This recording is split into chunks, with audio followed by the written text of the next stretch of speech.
ස්වාමීන් වහන්සේ ඔබ සමග වනසේක්වා. ඔබ සමගද වනසේක්වා. ලොක්තුමාගේ සුදු සුවිශේෂයෙන් උපුටාගත් කොටසකි. ස්වාමිනි ඔබ වහන්සේට මහිමය වේවා. කුඩා රැළ බිය නොවන්න. ඔබට රාජ්‍ය දෙන්නට ඔබගේ පියාණන් වහන්සේ සැදී පැහැදී සිටිනසේක. ඔබ සතු දේවිකුණා දන් දෙන්න. නොදිරෙන පසුම්විවලද නොපිරිහෙන වස්තුද ස්වර්ගයෙහි ඔබට සපයා ගන්න. එහිදී ඒවාට සොරු ලං නොවෙති කාවෝද නාස්ති නොකරති. මන්ද ඔබගේ වස්තුව කොතැනද ඔබගේ සිතත් එතැනමය. ඔබගේ ඉඟපටිය බැඳගන්න පහන්ද දල්වා තබා ගන්න. තම ස්වාමියා සරණ මංගල්‍යයෙන් පසු පෙරලා අවුත් දොරට තට්ටු කළ වහාම දොර හරින ඔහුගේ දොර හරිනු වස් ඔහුගේ ඊම බලා සිටින මනුෂ්‍යයන් හා සමානව සිටින්න. ස්වාමියා එන කල දාසයන් අවදිව සිටින ඔහුදටුවොත් ඒ දාසයෝ භාග්‍යවන්තයෝය. ඇත්තෙනම මම ඔබට කියමි. ඔහු තමාගේ ඉඟපටිය බැඳ ඔවුන් කෑමට හිඳුවා ඔවුන්ට උපස්ථාන කරන්නේය.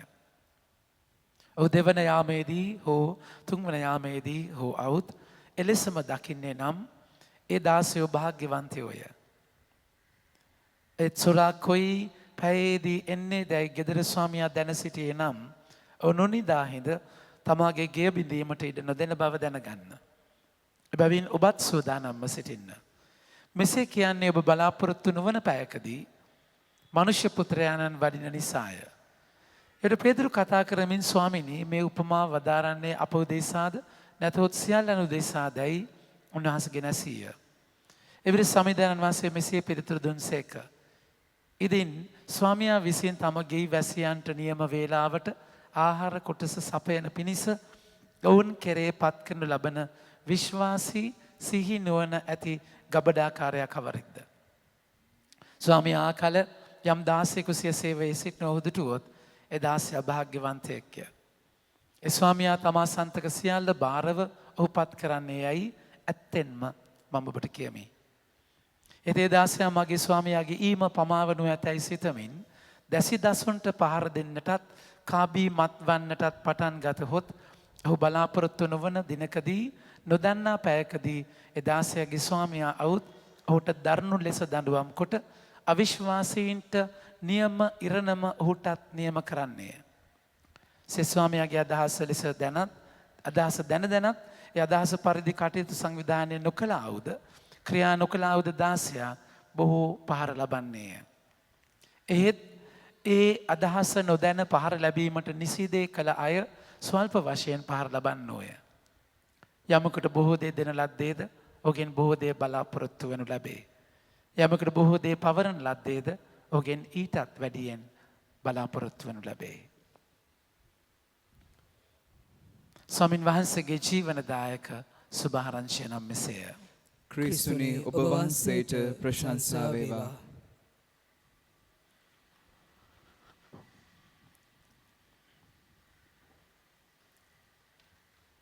මගේ ආදර ප්‍රමාන්තයනේ පෝසත් මෝඩයට මෝඩයා කියලා කියන්නේ හේතුව එයා ඉගෙනගෙන හිටියේ නැති නිසා නෙමෙයි. විභාග පාස් කරලා හිටියේ නැති නිසාත් නෙමෙයි. සමහරලාට ගොඩාක් විභාග පාස් කරලා ඉන්නට ඇති. නේද? එතකොට ඒකනේ ඒක අස්වැන්න වැඩි වෙලා අටුකොටු ලොකු කරගෙන හොඳ ප්ලෑන් එකක් තිබුණා. හොඳ ස්ට්‍රැටජි එකක් තිබුණා. ඉතින් එයා ඒ අස්වැන්න නැති වෙන සමහරට ඇග්‍රිකල්චර් ඩිග්‍රී එකක් එහෙම කරලා තියෙන්නත් ඇති. ඉතින් ඒ ඔක්කොම තිබුණා. කන්ස්ට්‍රක්ෂන් වැඩත් හොඳට දැකලා අටකොටු ලොකු කරන්නේ ඒකනේ. එහෙම ඔක්කොම තියෙද්දී එයාගේ මෝඩකම තමයි අනිත්‍ය දෙයක පදනම් වෙච්ච එක. ඒ කියන්නේ වෙනස් වෙන තැනක පදනම් වෙච්ච එක. ඒක උන්වහන්සේ කතා කරලා කියන්නේ මතයතුමාගේ 7 වෙනි පරිච්ඡේදයේ උන්වහන්සේ පැහැදිලිවම ඔබට මට මතක් කරනවා ඒ නුවණැති ක්‍රියාව ගැන. මතයතුමාගේ 5 වෙනි පරිච්ඡේදයේ 7 වෙනි පරිච්ඡේදයේ උන්වහන්සේ අත්තිවාරම ගැන කතා කරන තැනදී බලන්න උන්වහන්සේ කතා කළා කියනවා වැලි පර්වතය මත තම නිවස තනාගත් 24වෙනි වගන්තිය. එයින් යමෙක් මාගේ වචනය අසා ඒවා පිළිපදීද ඔහු පර්වතය මත තමාගේ ගෙය තනාගත් නැනවතුකට සමානය. එතකොට පර්වතය මත හදාගන්න කෙනා නැනවත් වෙද්දී අර වගේ තැනක ජීවිතය පදනම් කරගන්න කෙනා මෝඩෙක් වෙනවා. ඒක නැනවත්කම ඇවිල්ලා මොකද ප්‍රඥාව ඇවිල්ලා බුද්ධිමත්කම විතරක් නෙමෙයි. බුද්ධිමත් මෝඩයෝන් තරම් ඉන්නවා. ඩිග්‍රී ගත්ත මෝඩයෝන් තරම් ඉන්නවා. තේරෙනවද කියන්නේ? එකෙන් අදහස් කරන්නේ ඩිග්‍රිය මෝඩකමක් කියලා. ඩිග්‍රිය ඔබ ගන්න. ඒක වෙන නමුත් ඩිග්‍රියෙන් ඔබගේ ප්‍රඥාව තීරණය වෙන්නේ නැහැ. ඉතින් අපි පියතුමන්ලා විදියට අපි ඩිග්‍රීස් දෙකක් ගන්න BPH BTH කියලා රෝමේ උර්බානෝ කියන කැම්පස් එකට ඇෆිලියේටඩ් ඩිග්‍රීස් දෙකක්ම ගන්නවා. ඉතින් ඒ දෙකක් ගත්තා කියලා මම හොඳටම දන්නවා මගේ අම්මා O level විතරයි කරලා තියෙන්නේ. හැබැයි මට වඩා හොඳ ප්‍රඥාවක් තියෙනවා. ඉතින් ඒක නිසා ප්‍රඥාව තීරණය කරන්න බෑ ඩිග්‍රීස් වලින් මගේ ප්‍රමාණයනේ. ඉතින් මේ නැනවත්කම මොකක්ද? එතකොට මේ අර මිනිස්සයා ගිය සතියේ මෝඩයා කියලා නතර වෙද්දී ඔබට මට මේ ලෝකේ ජීවත් වෙන්න නැනවත් මාර්ගයක් මොකක් හරි ඊට වඩා ප්‍රඥාවන්ත මාර්ගයක් තියෙන්නට ඕනේ. එතකොට අද අපි වචනය හරහා හොයන්නේ මොකක්ද මේ ප්‍රඥාවන්ත මාර්ගය? ඒ කියන්නේ වස්තුව සම්පත අනිත්‍යයි. ඔබට මතක නම් ධර්මදේශකයා ගිය සතියේ කිව්වා නිස්සාරයි. තේරුණාද කියන එක? හැම දෙයක්ම නිස්සාරයි. ඉතින් කොච්චර නිස්සාරයිද කියනවනම් මම කට අරගෙන නාටකංකාරයෝ බලාගෙන ගියා සරාගේ සරුසාර ලෙරි ප්‍රොඩක්ට්ස් මන් දන්නේ මොන හේතුවක් එකද කියලා ඉවර කිරිල්ලක් මගේ ප්‍රමාන්තිනි අයියෝ මට එපා වුණා නාට්‍ය ඉවර කරගත්ත විදිය නිකන් සෙල්ලම්ගත් කතාවක් නිකන් සුරංගනා කතාවක් ඉවර වෙනවා වගේ ඒක ඉවර කරා මහකරය ඇතුලේ මණ්ඩලේ ප්‍රශ්නයක් වෙන්නට ඇති. නිස්සාරයි කියන එක සරුසාර ලෙලි ප්‍රොඩක්ට්ස් වලින්ම දැක්කා. තේරුණාද මම හිතුවේ මාර පීක් එකක් යනාට. කෙසේ වෙතත් මගේ ආදර ප්‍රේමන්තේනි. එතන මේ ලෝකේ නිස්සාර වෙන්න පුළුවන්, සරුසාර වෙන්න පුළුවන්, ලෙලි වෙන්න පුළුවන්, පොල් වෙන්න පුළුවන්. නමුත් මොනවා තිබුණත් දැන් මේ ප්‍රඥාවන්ත ජීවිතයක් ජීවත් වෙන්න කියනවායි කියන එකේ ලස්සනම දේ තමයි අපි අවදියෙන් ඉන්නවා කියන එක.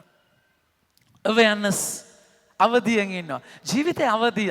අවදිය කියන්නේ හරි ලස්සන දෙයක්. දැන් බුදුහාමුදුරුවන් මොකද වෙන්නේ සිද්ධාර්ථ විදියට ගිහිගේ අතහැරලා යන්න හේතුව ඒගොල්ලෝ බුදුහාමුදුරුවෝ ලෝකයේ වේදනාව කියන එක තැනක දැක්කයින් පස්සේ ඒ සැප කියන තැනෙන් දුක කියන එකේ එක්ස්ට්‍රීම් එකට ගිහිල්ලා ඒ දෙකම නෙමෙයි කියලා මධ්‍යම ප්‍රතිපදාවට ඇවිල්ලා අවබෝධයට ආවයින් පස්සේ බුදුහාමුදුරුවෝ භාවනා කර ඉන්නේ නැද්දි මිනිස්සෙක් ඇවිල්ලා අහනවා ඔබ කවුද කියලා.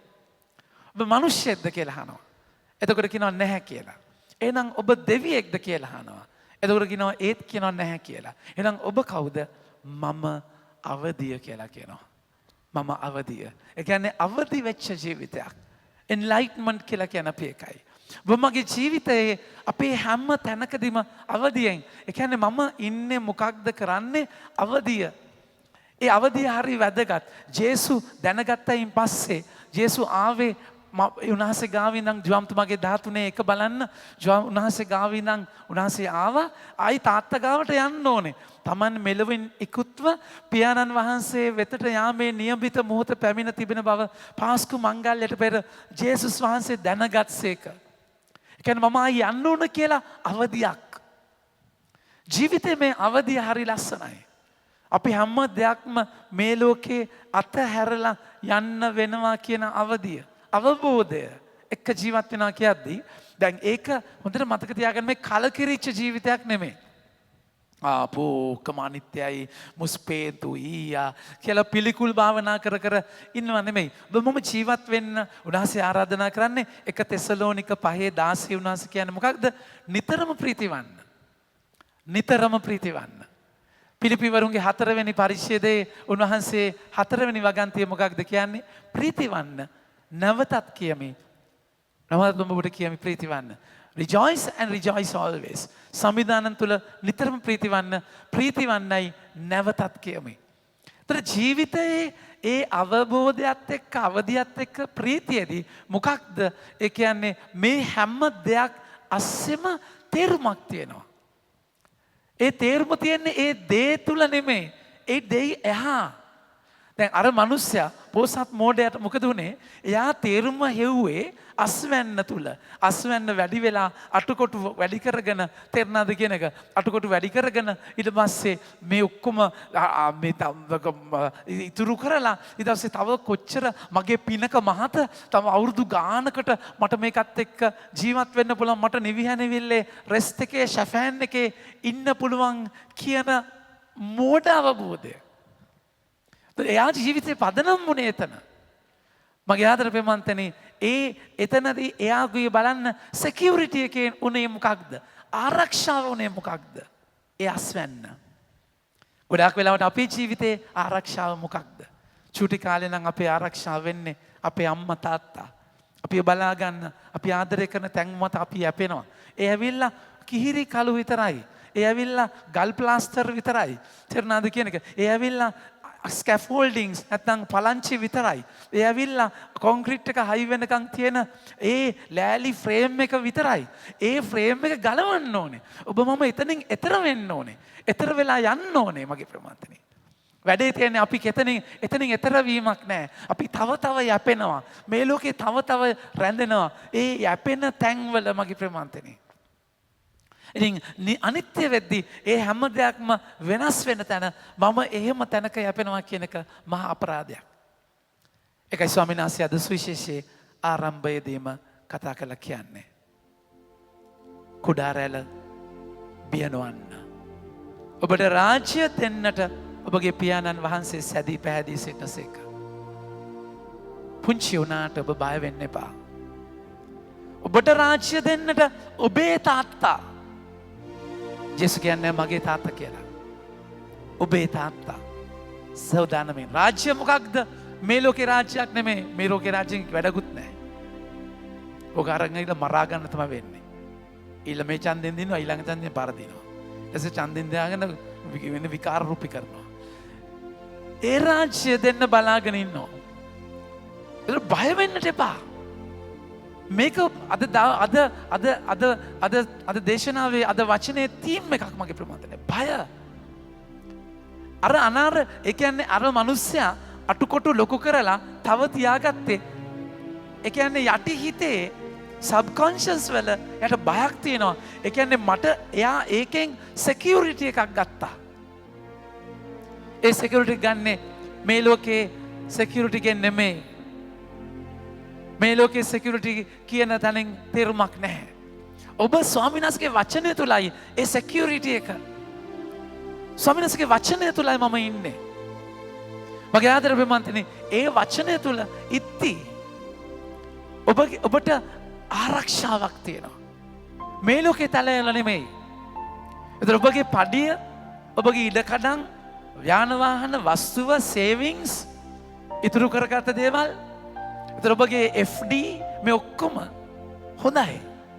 හැබැයි බහන්න ඕනේ මාව බලාගන්න ඒකද? මාව බලාගන්නේ සල්ලිද? මගේ සිකියුරිටි එක, ඒ කියන්නේ පඩිය ගාන්ට එනවා. මෙන්න මේ ගාන මම සේව් කරද්දිද මගේ ජීවිතේ දැන් නම් හරි යන විදිය හොඳයි. නැත්තම් ඔබගේ යාඥාවෙන් ඔබ ස්වාමීන් වහන්සේට සම්බන්ධ වෙලා උන්වහන්සේගෙන් ඇහෙන වචනයද ඔබගේ සිකියුරිටි එක? මගේ ආදර ප්‍රේමන්තනි, එක වෙනම ජීවිතයක්. එක වෙනම ජීවිත රටාවක්. ඒකයි ප්‍රඥාව කියලා කියන්නේ. උන්වහන්සේගේ වචනය අත්විවරම කරගත්ත ජීවිතයක්.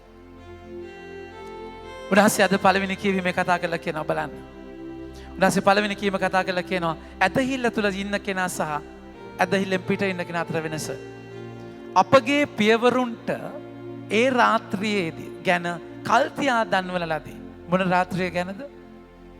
ඉස්රායල් ජනතාව මිසරේ ඉන්නකොට ඊජිප්තුවේ මාර දූතය ඇවිල්ලා කුළුදුලා මරපු රාත්‍රිය. එතකොට ඒ කුළුදුලාව මරණවා කියන සිද්ධිය මාර දූතයාගෙන් තමයි ඉස්රායල් ජනතාවට ගැලවීම හම්බ වෙන තැනට ආවේ. හැබැයි ඊජිප්තු ජනතාවට එක මරණයක්. එකම සිද්ධිය. ඇදහිල්ලේ ඉන්න අයට ගැලවීමත්, ඇදහිල්ලෙන් පිට අයට විනාශයත් අත් උනේ. ඒකයි උන්වහන්සේ කතා කළා කියන්නේ 8 වෙනි වගන්තියේ ඔබ අපේ සතුරන්ට දඬුවම් කිරීමට ගත් ක්‍රියා මාර්ගයෙන්ම අප ඔබ වෙත කැඳවා ගැනීමෙන් ඔබ අප මහිමාන්විත කළසේක. එකම ක්‍රියාමාර්ගය. රතුමූදෙන් ඉශ්‍රායල් ජනතාව ඊතර වෙනවා. ඊජිප්තු ජනතාව මැරෙනවා. එකම සිද්ධිය හැබැයි ඇදහිල්ල තුළ ඉන්න කෙනා තුළ වෙනස්. මගේ ආදර පෙම්වන්තයනි මේ අවබෝධය ජීවිතයේ මේ අවධිය අවබෝධයෙන් අවධියෙන් ඉන්නවා. හැම සිද්ධියකම ඔබ මේ සිද්ධිය එරිලා නන්නත්තර වෙනවා නෙමෙයි. යාඥාවේ තාබෝර් වලට නැගලා යාඥාවේ කඳු මුදුනේ අත්දැකීමේ ඒ සිද්ධිය දිහා බලනවා. අපිට අවබෝධයක් තියෙන්නට ඕනේ අපි මැරෙනවා කියන එක. හැම තැනකදීම මේ ලෝකේ මම දාලා යන්න ඕනේ කියන එක අවබෝධයක් තියෙන්නට ඕනේ. අපි හැමෝටම මේ අවබෝධය පොදු දෙයක්. ඔබ දරුවා හම්බ වෙච්ච දවසේ මේ පුංචි පොඩි පැටියට කිරි දෙද්දී හදද්දී වඩද්දී පස් ඉස්කෝලේ යවද්දී එක තැනකදී මට අතාරින්න වෙනවා කියන එක දැනගන්න වෙනවා. එක සෙමිනේරියට යන්න වෙනවා. නැත්නම් මේ පල්ලියේ අයිල් එකේ ඇවිල්ලා තාත්තට නම් දුවව මෙහෙම බාර දීලා එහාට යන්න වෙනවා. ඒක අවබෝධයක්. ඔබ හිතුවොත් නෑ රත්තරන් දුවේ ඔබයි දිව්‍ය අර්ථවත් කරේ ගියදා පටන් ඉගිල කුරුළු කූඩුවෙන් සන්තෝෂයක් නෑ සිතේ. යථාර්ථයක්. ප්‍රියයන්ගේ වෙන්වීම දුකක්. ඉගිරිලා ගොසින් තනපු කූඩුවත් අරන් නැවත එන්න පියඹලා දුවේ. ෂෝක්. හරි ෂෝක්. එතන කූඩුව අරන් ගෙදරට එන්න ඕනේ. මල පෙරේත ආදරයක්. ඒක තමයි පෙරේතකමක්, කෑදරකමක්. ඒ වලින් දරුවෝ ගොඩ නැගෙන්නේ නැහැ. අතාරින්නම වෙනවා. අපේ අම්මා අපි 4 දෙනාව එක රැයක්වත් එළියේ තියන්නේත් නැහැ මගේ ප්‍රමාණයට. හරි අමාරුයි යාට. අපි 4 දෙනාත් එක්ක අම්මෝ එන්න පොසෙසිව්. හැබැයි දවසින් දවස කඩනවා. එහෙම හිටිය අම්මාට මම කියද්දි සෙමිනේරිය යනවා කියලා. සෙමිනේරිය යන්න උනා. ඒ සෙමිනේරිය ගිහිල්ලත් නිකන් ජීවිතයක් නෙමෙයි. යාපනයේ යුද්ධ තියෙන කාලෙදී 2002 අවුරුද්දේ මම සිල්ලාලේ ඉන්නේ නැද්දි මට මතකයි සිල්ලාලේ ඉන්නේ නැද්දි මාස 3 මාරකට බ්‍රදර්ස්ලා ඔක්කොම ලවයෝ යාපනේ. සිල්ලාලේ ඉන්න දුනාස්ගේ හඬ මට ඇහුණා. හඬ ඇහිද්දි මම එහෙම දෙමළ ඉගෙන ගන්න ආසාවක් එහෙම තිබුණේ නැහැ. මට එහෙම ලැන්ග්වේජ් නැක් එකක් තිබුණේ නැහැ මගේ ප්‍රමාන්තනේ. ඒ දවසේ රෑ උන්වහන්සේ කතා කළා කියද්දි මට තව අවුරුද්දක් ඉන්න. ඒක රිස්ක් එකක්. ලොකු රිස්ක් එකක්. කිසිම කෙනෙක් කවදාවත් එහෙම ඉඳලත් නැහැ යුද්ධයක් අස්සේ. අපි සිංහල බ්‍රදර්ස්ලා පරිස්සම් කරලා තිබ්බේ. මොකද LTT පාලනයක් තිබුණා. මොන විදියට ප්‍රශ්නයක් වෙයිද දන්නේ නැහැ කියලා රිස්ක් එකක් එක්ක යාපනයේ තිබුණේ. හිටියේ එතනදී අනිත් ඔක්කොම යන තැන මම තනියම ඉන්න. කොහෙද ඉන්නේ කියලා දන්නේ නැහැ. කාගාවද ඉන්නේ කියලා දන්නේ නැහැ. දෙමළ දන්නේ නැහැ. මගේ ආදර බිමන්තිනේ මට අද වගේ මතකයි මම අම්මට කෝල් කරලා කියද්දි අම්මේ ජේසු මට කියනවා තව අවුරුද්දක් මෙහෙ ඉන්න කියලා. ඔඩිනේෂන් අවුරුද්දක් කල් යනවා. විනාඩි 2-3ක් නිශ්ශබ්ද වෙ හිටියා. මම දන්නවා එයාගේ හත්පත බය ඔක්කොම එන්නේ නැති. හැබැයි එක වචනයක් කිව්වේ. පුතේ ජේසු කියනවා නම් ඉන්න. ජේසු කියනවා නම් ඉන්න. ඇත්තටම ජේසුම තමයි කිව්වේ. මම බිෂප් හම්බ වෙලා ගිහිල්ලා හද්දි එක මොකක්ද ඔබ හිතන්න සෙමිනේරි ෆෝමේෂන් එකක මගේ ප්‍රමාන්තනි සෙමිනේරි ෆෝමේෂන් එකක් මට දැන් මේ කියද්දි තමයි තේරෙන්නේ. ඒක ෂෙඩියුල් කරලා තියෙන්නේ. මේ බ්‍රදර් කෙනෙක් ගිහිල්ලා මට තව අවුරුද්දක් මෙහි ඉන්න යාපනයේ ඉන්න ඕන කියලා එක්ක සෙමිනේරි අයින් වෙලා ගෙදර ඉන්න ඕනේ අවුරුද්දක්. ඒක වෙනම කතන්දරයක්. යාපනයේ ඉන්න කියද්දි අර කොළඹ බිෂප් යාපනයේ බිෂප්ට කතා කරලා මාව තියන්න පල්ලියක් ලෑස්ති කරලා මේ ඔක්කොම එක නිමේෂයෙන් වුණා. එක නිමේෂයෙන් වුණා. හැබැයි ඒක ලොකු අතෑරීමක්. මට මගේ පූජාත්වරේ අතාරින්න ඕනා. පූජාත්වරේ කල් දාන්න ඕනා. ඒ ජීවිතයේ අවබෝධය ජේසු දවසින් දවස කියා දෙනවා. දවසින් දවස කියා දෙනවා.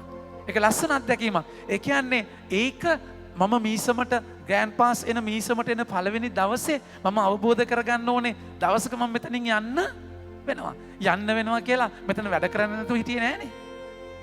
වැඩ කරානේ. සමහර අයව යන්නේ නැද්ද කියලා. කියන්නේ යන්න කල්පනාවක් නැද්ද කියලා. මාළු ටැංකියෙම දකිද්දි තේරෙනවද කියන එක. යන්නේ නැද්ද? ඒ කියන්නේ හිටියේ යන්න විදියට හරි 100%ක් මෙතන හිටියේ. 100%ක්. එතකොට අපි ඇවිල්ලා මෙතනින් යනවා නේද මුකුත් කරන්න ඕනේ නැහැ යන්න තියෙන තැනනේ කිය දෙපැත්තක රෙන්ඩ් තෝනෙල් කාල් වයිප්පවන්ක වගේ දෙපැත්තේ බෝට්ටු දෙක කකුල් තියාගෙන සීරියස්යක් මෙතන ඉන්න ඕනේ. යනවා කියලා දන්නවා නම් යනවා කියලා දන්න විදියට ඉන්න විදියක් තියෙනවා. දැන් ජෝන්තුමාගේ 13 වෙනි පළවෙනි වගන්තිය බලන්න. උන්වහන්සේ පියාණන් වහන්සේ වෙත යන බව දැනගත්තයින් පස්සේ නික්මියම් මොහොත පැමිණ තිබෙන බව පාස්කු මංගල්‍යයට පෙර ජේසුස් වහන්සේ දැනගත්සේක. උන්වහන්සේ මෙලව තම හිතවතුන්ට ප්‍රේම කළසේක. අන්තිම දක්වා ප්‍රේම කළසේක. සාමාන්‍යයෙන් යන්න තියදී අතාරිනවනේ. නෑ. අන්තිම දක්වා ආදරය කරනවා. මගේ ආදර ප්‍රේමන්තයනි ඔබගේ මගේ ජීවිතේ සූදානම් මෙතනයි. උන්වහන්සේ එනකොට ඒකයි අද කියන්නේ. උන්වහන්සේ එනකොට චුට්ටක් වලියුම් අඩු කරන්න පුතේ. උන්වහන්සේ එනකොට මොකද වෙන්නේ? උන්වහන්සේ එනකොට සූදානම් වෙනවා කියන්නේ මොකක්ද? උන්වහන්සේ එනකොට සූදානම් වෙනවා කියන එකේදී මොකක්ද? ඒ කියන්නේ දැන් මොකක්ද සූදානම? ඒ කියන්නේ නාලකාරිය දැන් හොඳට පිරිසිදු වෙලා ඉන්නකද? මොකක්ද සූදානම? අවදියේ ජීවිතය මොකක්ද? ඔබ මම මේ ලෝකෙට ආවේ කාර්යයක් එක්ක. එපිසවරුන්ගේ පළවෙනි පරිච්ඡේදයේ 4 වෙනි වගන්තිය බලන්න. ඔබට මට හැම එකටම කාර්යයක් තියෙනවා, ඩියුටි එකක්. ප්‍රේමයෙන් උන්වහන්සේ ඉදිරියේ අප ශුද්ධව නොකැලැල්ව සිටන පිණිස ලෝකය මැවීමට ප්‍රථමයෙන් ක්‍රිස්තුස් වහන්සේ තුල දෙවියන් වහන්සේ අප තෝරාගත්සේක. තෝරාගත්තේ ලෝකය මවන්න ඉස්සල්ලා මේ ලෝකේ. මගේ ආන්තර පිළිබඳව ඔබට මට හැම කෙනෙක්ට මේ ලෝකේ ඩියුටි එකක් තියෙනවා. නැත්නම් මේ ලෝකෙට ලිස්සලාවේ නැහැ. හැම කෙනෙක්ටම කාර්යයක්. මේ වෙලාවේ මම දේශනා කරන වෙලාවේ රොමේෂ් ඕගන් එක ගහන්නත් මේ දරුවෝ වීඩියෝ කරන්නත් ඔන්ලයින් දෙන්නත් පූජාවට සමිතිය දරුවෝ දෙන්න ඉන්න නැද්ද? මේ ඔක්කොම ප්ලෑන් එකක් ටීම් එකක් එක එක්කෙනාට අදාළ කාර්යයක් තියෙනවා. ඒක මේ උසස්ද දෙවියන් වහන්සේ ඉස්සරහා උසස්ද පහත්ද කියලා එකක් නැහැ. හිතන්න එපා ස්වර්ගයට ගියාම ස්වාමී ෆාදර් එයාට හොඳ AC කාමරයක් බලාගෙන ඉන්න. දවසක් සංක්‍රිස්තියන් මැරුණලු. හරිද? ස්වාමී එතකොට මැරිලා ඉවරයි. සංක්‍රිස්තියන් මැරිලා මොකද වෙන්නේ? ගියා කිලිම මිනිහා අපායේ. හරිද? අපායේ ඊට පස්සේ දැන් අපායේ ගාන වාගේ ඩියුටි එක දරපලන්න. දැන් අපායේ දරපලපල ඉන්නේ නැත්ති තේරුණාද කියන එක. ඒ කියන්නේ පොඩි දොරම. ඊට පස්සේ ඒ පැත්තෙන් ලොකු කොටන් වගේක් උස්සන් යනලු පැරිෂ් ප්‍රීස්. තේරුණාද කියන එක. ෆාදර් ඔබ වහන්සේ මේද කෑ ගන්න එපා බිෂොප් අන්න අතන ලීර්නවා කිව්වලු. තේරුණාද කියන එක. මගේ ආදර ප්‍රේමවන්තයනේ. ඒ නිසා මේ වලින් ස්වර්ගයට යන්න බෑ හොඳේ. ඉස්සර තමයි යේසු ක්‍රිස්තු මහරජා වේවා කියලා කානුවට බහින්. මේ පට්ටම් ලාඩම් වලින් ගොඩ යන්න හිතන්න එපා. මම උතුම් ලෝකෙන් උතුම් රට ලංකාවයි කිව්වට දැන් ඉතින් මොකද්ද නේ? ඉතියෝපියාට වඩා හපන්නේ නේ. ඔය උතුම් මේවා දාලා නැහැ හොඳේ. ඉතින් ඒ නිසා මේ ඔබ කරු කරන්න මට අපිට කරු කරන්න ඒක වෙනම කතන්දරයක්. නැද්ද? ඔය කෑමේම හදාගත්තාම නෑ බුල් පළ එහෙම පොල් නෙමේ පැපොල් එහෙම ගෙනත් දෙන්න. ඒක හරි. කෙසෙල් පැපොල් ගෙනත් දෙන්න. ඒවා හරි. ඒවා විදිහට යන්න ඕනේ. නමුත් ගොඩ යන්න බෑ මගේ ප්‍රමාන්තනේ. ඒ නිසා ඩියුටි එකක්. අපි හැමෝටම ඩියුටි එකක් තියෙනවා. හස්බන්ඩ් වැඩට යද්දී වයිෆ්ට ඩියුටි එකක්. මේ කාර්ය සූදානම තමයි. එකයි අද සුවිශේෂය කතා කරලා කියන්නේ ස්වාමියා එන විට ගෙදර තියෙන පවරපු දේ කර ඉන්න කෙනා. 42. එවිට ස්වාමීන් වහන්සේ පිළිතුරු දෙමින් ඉදින් ස්වාමියා විසින් තම ගෙයි වැසියන්ට නියම වේලාවට ආහාර කොටස සපයන පිණිස ඔවුන් කෙරේ පත් කරන ලබන විශ්වාසී සිහි නුවණ ඇති ගබඩාකාරයා කවරෙක්ද? තමුන්ට දෙන දේ කරන. මට දීපු දේ උපරිමයෙන් කරන. මගේ ආන්දර පිටමන්තනේ එතන තියෙන අමුතුම සන්තෝෂයක්. ඒ කියන්නේ එතන එයාගෙන් බලාපොරොත්තු වෙන දෙයක් නෙමෙයි. ඒ දේ දැන් වැඩේ තියෙන ඕක කරගෙන යද්දි මගේ වෙනවා. කරගෙන යද්දි දාලා යන්න බැරි වෙනවා. සාර්ථක වෙද්දි දාලා යන්න බැරි වෙනවා. සාර්ථකත්වයත් එක්ක අතාරින්න බැරි වෙනවා. අර මාළු බබා ඉන්න මිනිස්සයා ඉන්නේ. දැන් එක මාළුවෙක්වත් අහුවෙන්නේ නැති වුණාම යාඥා කරද්දී නම් අන්තෝනි මුනින්ද්‍රේනි මට මම ඊළඟට හම්බ වෙන මාළුවා සෙන් ඇන්තනිස් පල්ලියට දෙනවා කියලා මාවත්තට. තේරුණාද කියන දෙනවායි කියලා කිව්ව ගමන්ම අම්මා මෙන්න තෝරා. තේරුණාද කියන කෙලින්ම වුණාලු. දැන් මේක දැක්ක ගමන් දෙන්නම එන අමාරු. තේරුණාද කියන ඊළඟ මේක මේ ලොකු වැඩේනේ. ෆාදර් තනියමනේ පල්ලිය මොනවා කරන්නේ? ඊළඟ එක. කමියුනිටි කිචන් නෑනේ. නේද? ඊළඟ එක දෙන්නම් කියලා දැන් තිබ්බලු. අම්මා දැන් අරන් ඒක දෙන්න බෑයි කියලා දැන් ආයි මාළුවල්ලදී අරු දඟලලා ආයි පැන්නලු. තේරුණාද? අයියෝ අන්තනම දෙන විහිළුවක් නකරේ. විහිළුවක්වත් තේරෙන්නේ නැහැ. මම දෙන්නේ නැහැ කියලා කිව්වේ නෑ. මම පොඩ්ඩක් විහිළුවක් කරේ. මගේ ආදරේ හම්බුනයින් පස්සේ දෙන්න බෑ. ඊසාක් වගේ ඒ කියන්නේ පොරොන්දුව ඉෂ්ට වුණයින් පස්සේ මගේ වෙනවා. ඒක අපි ඔබට මට අපි හැමෝටම තියෙනවා. ඒ නිසා තමයි අවබෝධය ඕනේ. ඒ නිසා තමයි අවදිය තියෙන්නට ඕනේ. ඒකයි සමහර අය මිනි පෙට්ටිය නිදාගන්නේ. ඒගොල්ලන්ගේ මිනි පෙට්ටියම ඒගොල්ලෝ නිදාගන්නවා. මැරෙනවා හිස් කබල් එහෙම තියාගන්නවා. තේරුණාද? ඒ අවබෝධය ගන්න හිස් කබල් තියන්න ඕනෙත් නැහැ. මිනි පෙට්ටිය නිදාගන්නත් නැහැ. වචනය කියවුවනම් ඒ අවබෝධය එනවා ඔබට. හැබැයි අපි ඉන්නේ මුස්පේන්තු විදියට නෙමෙයි. හරිම සන්තෝෂෙන්, ප්‍රීතියෙන්. ඇයි මගේ ජීවිතයේ මරණයෙන් ඉවර වෙන්නේ නැහැ. මරණයෙන් පස්සේ ජීවිතයක බලාපොරොත්තුවක් තියෙනවා. මේ බලාපොරොත්තුවේ අපි ඉන්නේ මගේ ප්‍රමාදේ. ඒකයි අද පළවෙනි කියවි දෙවෙනි කියවීම කතා කරලා කියන්නේ. මගේ ආදර ප්‍රමාන්තනේ ඇදහිල්ල වනාහි බලාපොරොත්තු වන දේ පිළිබඳ සහතිකයයි. මගේ බලාපොරොත්තුව මොකද බලාපොරොත්තුව කියන්නේ? රෝම 8 වෙනි පරිච්ඡේදයේ 24 කතා කරලා කියනවා අප ගැලවීම ලබා ගත්තේ බලාපොරොත්තුව කරන කොටගෙනය. ඒ කියන්නේ අපි කිතුණුවන් විදියට අපි හැමෝම ඉන්නේ බලාපොරොත්තුවක. දැන් මම ඇයි ඔබට දේශනා කරන්නේ? පඩියක් තියනවද? දේශනාවට ගානක් හම්බ වෙනවද? නැහැ. බලාපොරොත්තුවක් තියෙනවා. මොකක්ද? අඩු ගාන එක්කෙනෙක් හරි වෙනස් වෙයි කියලා බලාපොරොත්තුවක්. ඒක මට පේන එකක් නෑ. ඒක මට පේනවා නැත්තේ නෑ. ලොකු වෙනසක් තියෙනවා මිසමේ. හැබැයි ඒක මම බලාපොරොත්තුෙන් උඹට කරන්නේ ඒක. එතන ඊට පස්සේ දවස් අවසානයේ අද ඉරිදා කියන්නේ වැඩ ඔක්කොම ඉවර වෙලා තෙරණාද කියන එක. ඉතින් මේ ඔක්කොම ඉවරලා කාමරයට ගියයින් පස්සේ ස්වාමින් වහන්සේගේ කැමැත්ත කරා කියන පුංචි සන්තෝෂයක් තියෙනවා.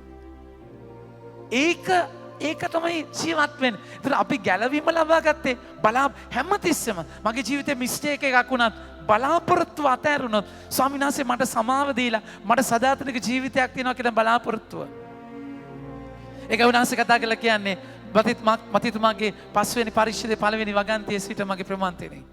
උන්වහන්සේ කතා කරලා කියනවා ජේසුස් වහන්සේ ජනකාය දක කන්දකට නැගුණසේක උන්වහන්සේ වැඩ වෙන මොකද කරන්නේ? සිතින් දිලින්දෝ භාග්‍යවන්තයෝ ඊළඟ වගන්තිය ගන්න.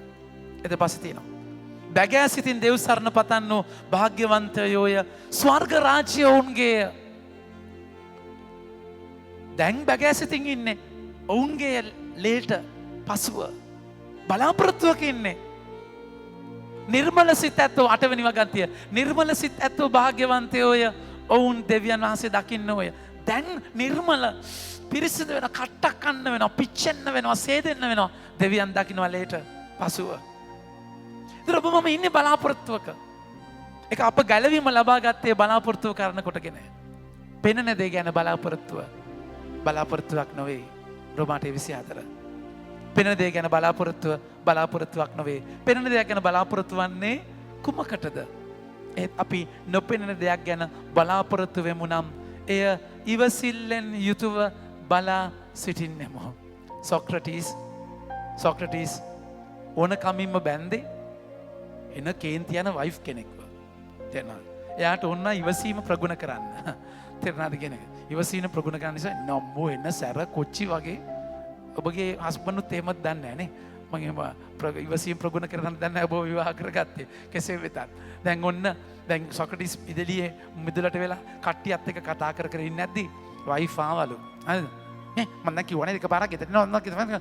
දැන් අර ලොකු සාකච්ඡාවක් දැන් කට්ටිය එක්ක කතා කරගෙන ඉන්නවලු. දැන් ලොකු අභිධර්මයක් ගැන මම කිව්වනේ දැන් කතා කරනවා. ඇතුළට එන්න කියලා කිව්වනේ නේද මෙතන.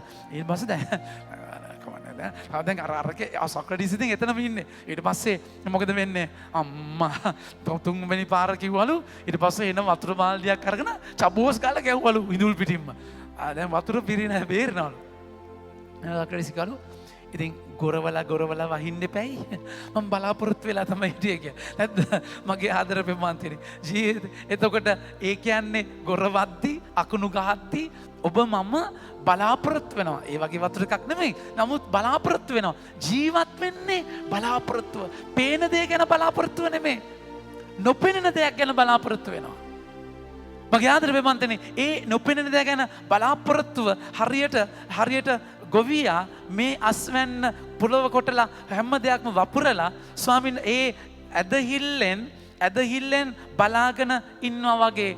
ජාකෝබ් 5 වෙනි පරිච්ඡේදයේ බලන්න 7 වෙනි වගන්තිය. එබැවින් සහෝදරයනි, ස්වාමින් වහන්සේගේ ආගමනය දක්වා ඉවසිල්ලෙන් සිටින්න. පළමු සහ අන්තිම වර්ෂාව වහිනතුරු ගොවියා පොළවේ සරුසාර පළදාව ගැන බලා ඉවසිල්ලෙන් සිටි. එසේම ඔබද ඉවසිල්ලෙන් සිටින්න. ස්වාමීන් වහන්සේගේ ආගමනය දැන් ලංවන ඇති බැවින් ඔබේ සිත් තිරසරව තබා ගන්න. හැම වෙලාවෙම බලාපොරොත්තුවක ජීවත් වෙන්නේ. පෙනෙන දේ ගැන බලාපොරොත්තුවක් නෙමෙයි. අපි නොපෙනෙන දෙයක් ගැන බලාපොරොත්තු වෙමු නම් ඉවසිල්ලෙන් යුතුව බලා සිටින්නමු. ඒ නිසා අපි කරන දේ කරන හැම දෙයකටම අපි දෙයක් බලාපොරොත්තු වෙනවා. ස්වාමින් වහන්සේ තුළ මට මේ ඩියුටි එක කරලා මම උන්වහන්සේ ගාවට යනවා කියන බලාපොරොත්තුවක් තියෙනවා. මමගේ වේදනාව ස්වාමින් වහන්සේට දෙද්දී ඒ ස්වර්ගික ගනුදෙනුවක බලාපොරොත්තුවක් තියෙනවා. මේ බලාපොරොත්තුව තුළයි අපි ජීවත් වෙන්නේ. ඒකයි උන්වහන්සේ කතා කරලා කියන්නේ පෙනෙන දේ ගැන බලාපොරොත්තුවක් නෙවෙයි. ඒතකොට අදෘශ්‍යම අපි හිබ්‍රු පොතේ අද 11 වෙනි පරිච්ඡේදයේ 1 වෙනි වගන්තිය කියන්නේ මොකක්ද? ඇදහිල්ල වනාහි බලාපොරොත්තු වන දේ පිළිබඳ සහතිකයයි. අදෘශ්‍යමාන දේ පිළිබඳ නිසැකකමයි. පේන්නේ හැබැයි නිසැකකමක් තියෙනවා. දකින්නේ හැබැයි සහතිකයක් තියෙනවා. බලාපොරොත්තු වෙන. එතන මම ජීවත් වෙන්නේ මේ ඇදහිල්ල තුලයි. මේ ලෝකේ ජීවිතේ තේරුම එතනයි තියෙන්නේ මගේ ප්‍රමාන්තේනේ. ඒකයි උන්වහන්සේ කතා කරලා කියන්නේ ආබ්‍රහම් උන්වහන්සේ කතා කරලා කියද්දි පියාගේ නිවස මව්බිම නෑදෑයන් අතහැරලා යන්න කියද්දි කිසි ප්‍රශ්නයක් නැහැ. අතහැරලා යනවා. යන්නේ කොහෙටද? දකින්න නැති තැනකට. ග්ලූ කරලා බලන්න විදියක් නැහැ. සර්ච් කරලා බලන්න විදියක් නැහැ. blindly leap in the darkness.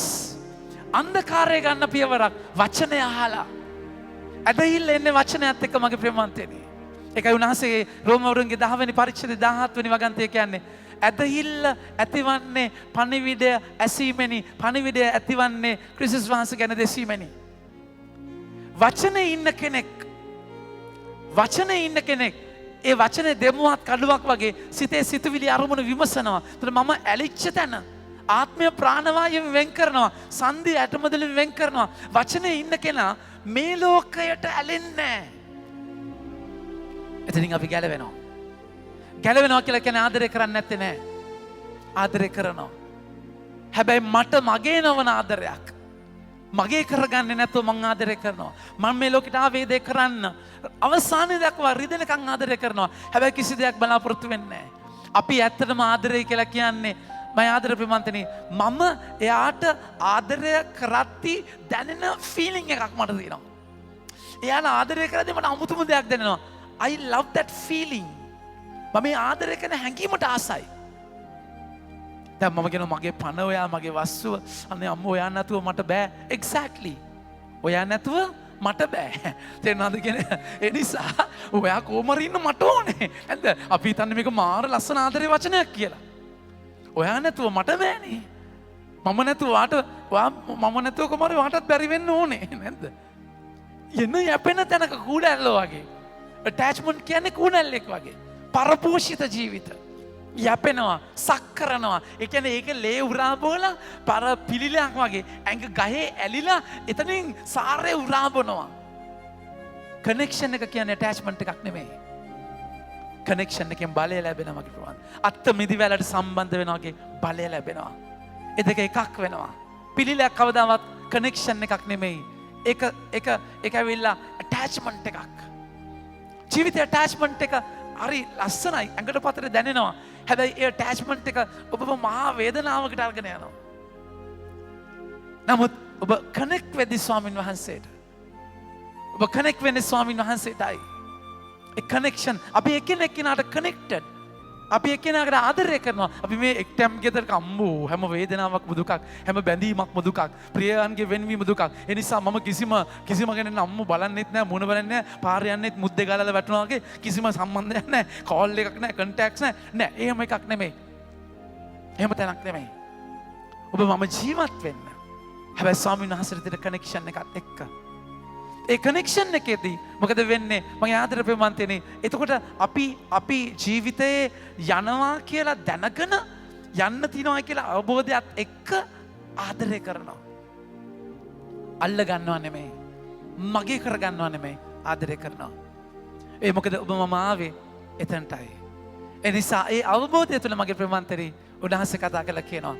උන්වහන්සේ අද සුවිශේෂී කතා කළා කියන වචන බලන්න.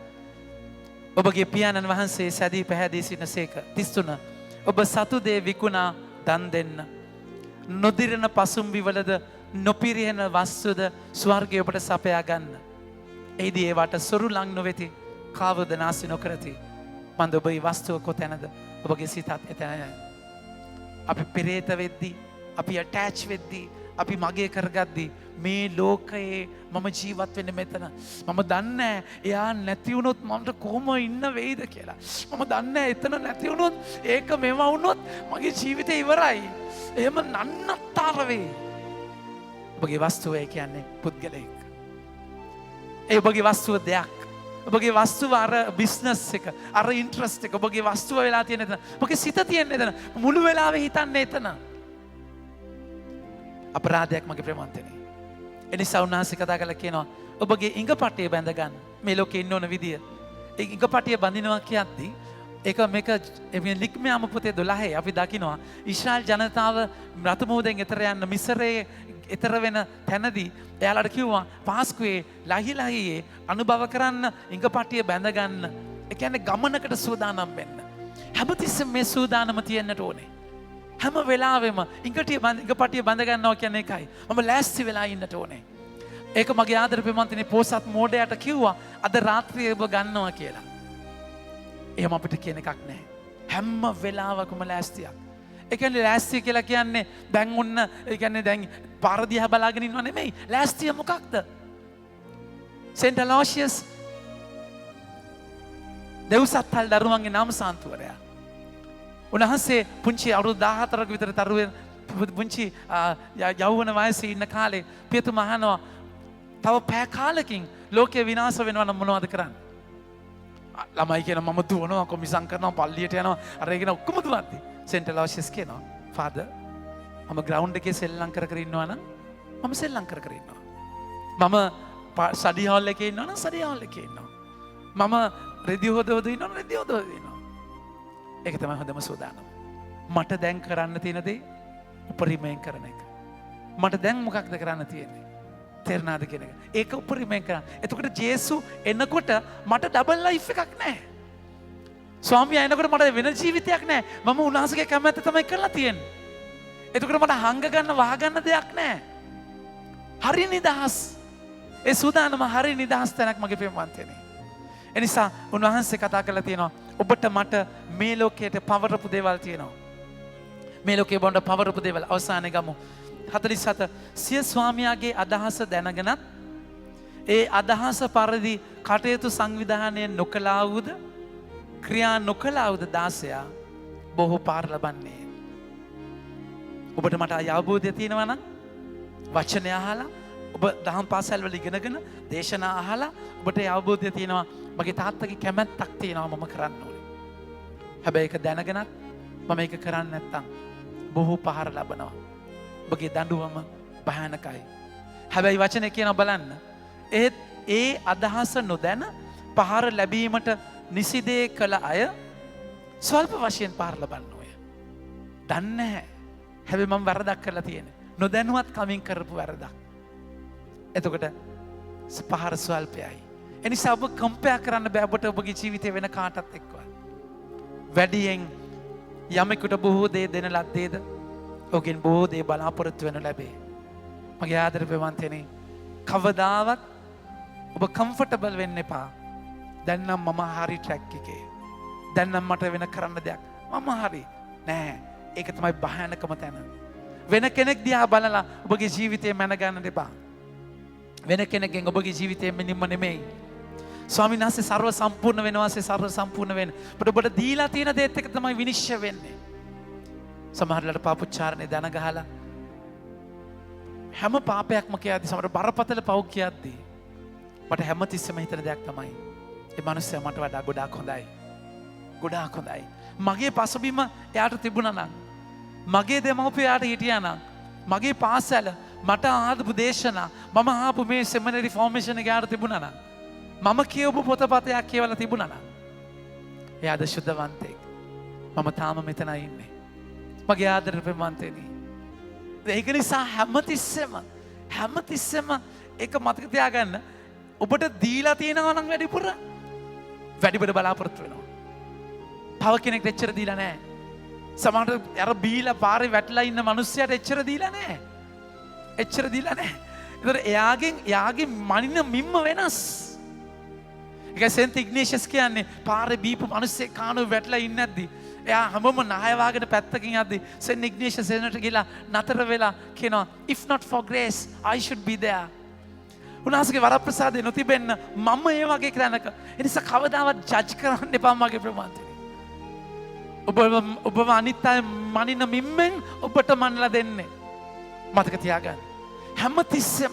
හැමතිස්සෙම එනිසා ඔබට වැඩියෙන් දේවල් දීලා තියෙනවා නම් වැඩියෙන් බලාපොරොත්තු වෙනවා. ෆාදර් අගස්ටින් වල්ලූරන් ඩිවයින් රිට්‍රීට් සෙන්ටර් එකේ ෆාදර් ඉන්දියාවේ පාර පනිනක දවසක් ටොම් කියලා මිනිස්සෙක් ඉන්නවා. අන්ධ මිනිස්සෙක් ටොම් එක කතා කරද්දී හරි සන්තෝෂෙන් ටොම් ඉන්නේ නැද්දි ටොම්ගෙන් අහනවා Tom why you are happy? You are so happy you are blind. එතකොට ටොම් කියනවා my blindness is a blessing. මගේ අන්ධකම ආශිර්වාදයක්. Come on, how come your blindness is a blessing? ඔබගේ අන්ධකම ආශිර්වාදයක් වෙන්නේ කොහොමද? මෙහෙමනේ father. You have two eyes, no?